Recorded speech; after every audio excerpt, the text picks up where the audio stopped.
Olá, tudo bem com vocês? Bem-vindo ao nosso canal Psicologia, Fé e Ação.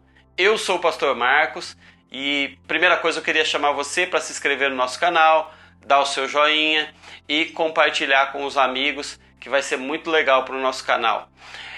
Hoje nós vamos falar um pouquinho sobre o poder na mão dos homens e o poder na mão de Jesus. Como os homens reagem com o poder, né? Então nós vamos falar um pouquinho sobre isso.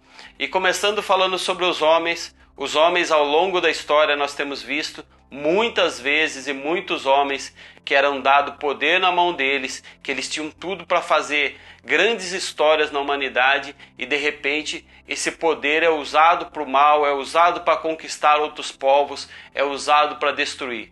Então o poder no meio político, qualquer um que possa olhar um pouquinho para a história tem visto esse poder destruindo a humanidade ano após ano, década após década, milênio após milênio. Nós estamos nos destruindo graças a essa palavrinha, o poder na mão da humanidade. Mas quando nós viemos para o nosso meio, mais no meio nosso mesmo, de pessoas comuns, nós vemos chefes que detêm o poder, usando ele muito mal. Nós vemos pais usando muito mal o poder em relação aos filhos, maridos usando muito mal o poder que tem em relação à esposa, esposas usando muito mal o poder em relação aos maridos. Até em meio às pessoas que têm problemas mentais, nós vemos que o poder toma conta muitas vezes. Quantas vezes nós não vemos falar de pessoas que estão insanas, mas a insanidade dele, ele sonha que é Napoleão, sonha que é um grande rei, sonha que é uma pessoa de importância. Ninguém quer ser simples, todo mundo quer ter essa palavrinha que se chama poder na mão. E o poder, ele vai passando por várias áreas. Eu gosto muito de falar isso, quem me conhece sabe, já viu falando sobre isso. Às vezes o poder é só de um porteiro. Ele tem o poder de abrir e fechar o portão, mas isso deixa aquele homem que é basicamente simples, muito arrogante, muito cheio de si, porque é ele que tem o poder de abrir e fechar o portão. O poder não se refere somente ao poder de ter o poder de abrir e fechar o portão, o poder de comandar uma nação, mas o poder muitas vezes ele está no nosso intelectual. Há pessoas intelectuais, pessoas com sabedoria que usam desse poder para tomar posse de algumas coisas ou para subjugar outras pessoas. O poder no meio religioso, que tem também causado às vezes muitos males. Então o poder, ele está em todas as áreas e no meio da humanidade, normalmente o poder tem feito grandes danos à humanidade. Mas eu queria falar um pouquinho de Jesus e um pouquinho o que é o poder na mão de Jesus. O que foi o poder na mão de Jesus? Jesus tinha o poder de curar, Jesus tinha o poder de arrastar grandes multidões, Jesus tinha o poder intelectual, mas todo esse poder Jesus canaliza em amor à humanidade. Nós vamos ver dois textos bíblicos para a gente fazer uma relação com o poder de Jesus e como nós, enquanto humanidade, podemos melhorar com essa palavra que tem tanto nos afligido, poder. O primeiro texto que eu quero pegar com vocês está em Crônicas, é a história de Davi, quando ele vai fazer um censo. Está em Crônicas, no capítulo 21, no versículo 14. O Senhor enviou assim uma praga sobre Israel. 70.000 homens de Israel morreram, e Deus enviou um anjo para destruir Jerusalém. Mas quando o anjo ia fazê-lo... Bom, aqui nós podemos ver Deus, quando Davi vai fazer esse censo, Deus vai falar para Davi que não deveria ter feito e manda uma praga sobre Israel. E ele manda um anjo, e esse anjo ele vai destruir 70.000 homens. E quando esse único anjo ia destruir Jerusalém, Deus tem misericórdia de Jerusalém e para tudo isso. Agora vamos relacionar isso com Jesus. Eu quero que você vá em Mateus, no capítulo 26, no versículo 53.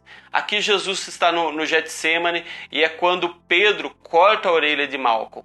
E Jesus vai dar uma resposta a Pedro. Você acha que eu não posso pedir a meu Pai e ele não colocaria imediatamente à minha disposição mais de 12 legiões de anjos?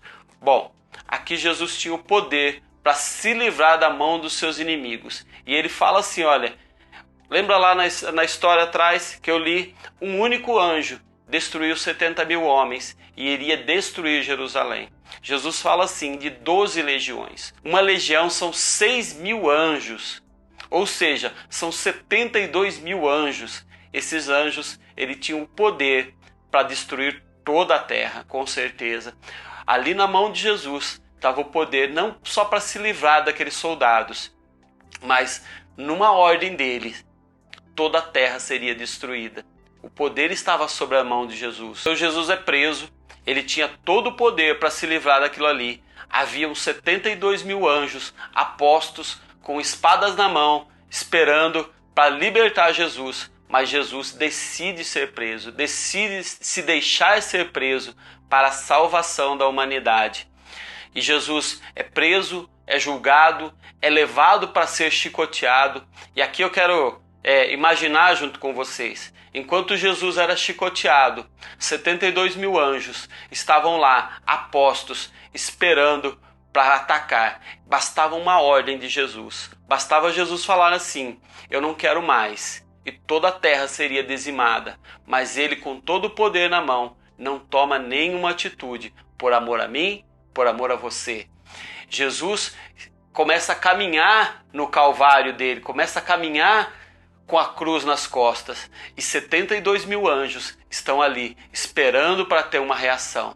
Enquanto ele cai com a cruz, enquanto o sangue dele é vertido, eu imagino que anjos seguram aquela espada, segurando firmemente na sua mão, já rangendo os dentes, falando, não pode, o Rei dos Reis, o Senhor dos Senhores, está sofrendo na mão da humanidade tudo isso.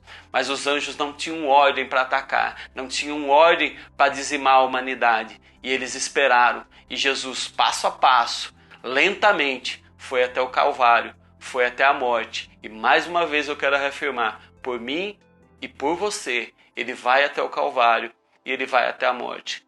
Todo o poder estava na mão de Jesus. Ele poderia não ter ido para a cruz. Ele poderia ter se livrado no Getsêmani. Ele poderia ter dado ordem aos anjos enquanto ele caminhava. Mas nada disso ele faz. E ele vai até o final para cumprir as ordens do Pai. Para cumprir tudo aquilo que o Pai tem para dizer, para fazer na nossa vida.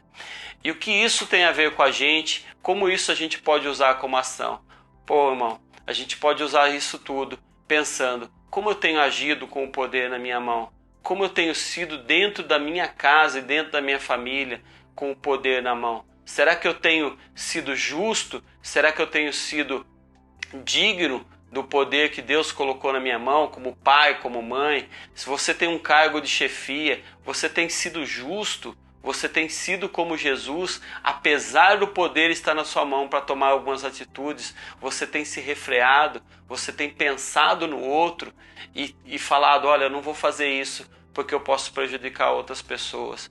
O poder na nossa mão tem matado a humanidade, o poder na nossa mão tem afligido a humanidade, mas cabe a nós que entendemos o que é a palavra do Senhor, ou cabe a você que ouviu hoje sobre a palavra do Senhor, reconsiderar o que você anda fazendo com o poder na tua mão. Mesmo que o teu poder seja intelectual, mesmo que o seu poder seja de professor, mesmo que o seu poder seja de pastor, mesmo que o seu poder seja qual for na humanidade, você precisa olhar para o exemplo de Jesus. Com todo o poder na mão, ele ainda assim cumpriu a sua missão, ele ainda assim fez aquilo que precisava ser feito pela humanidade, em amor à humanidade. Nós precisamos começar a entender quem foi Jesus, amar a humanidade e fazer a diferença com o poder que é dado por Deus nas nossas mãos.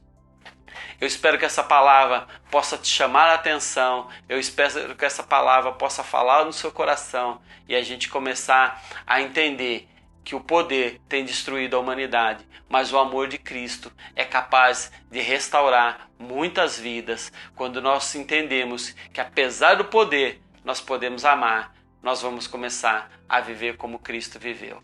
Deus te abençoe. Vamos orar? Senhor Deus, Pai Todo-Poderoso, o Senhor entregou o poder na mão da humanidade, Senhor, o poder para tomar conta de todas as coisas. Ensina-nos, ó Pai, como teus filhos. Ensina-nos, ó Pai, como aqueles que creem no nome de Jesus Cristo, aqueles que seguem Jesus Cristo, a usar o poder como o Senhor usou, lavando os pés dos seus discípulos. Todo o poder era teu, Senhor, mas o Senhor decidiu lavar os pés dos discípulos para dar um exemplo à humanidade do que é humildade. Nós pedimos a tua bênção e pedimos que o Senhor esteja sobre tudo aquilo que nós tivermos poder, com graça e misericórdia sobre nossa vida. Eu oro no teu nome, em nome de Jesus. Amém.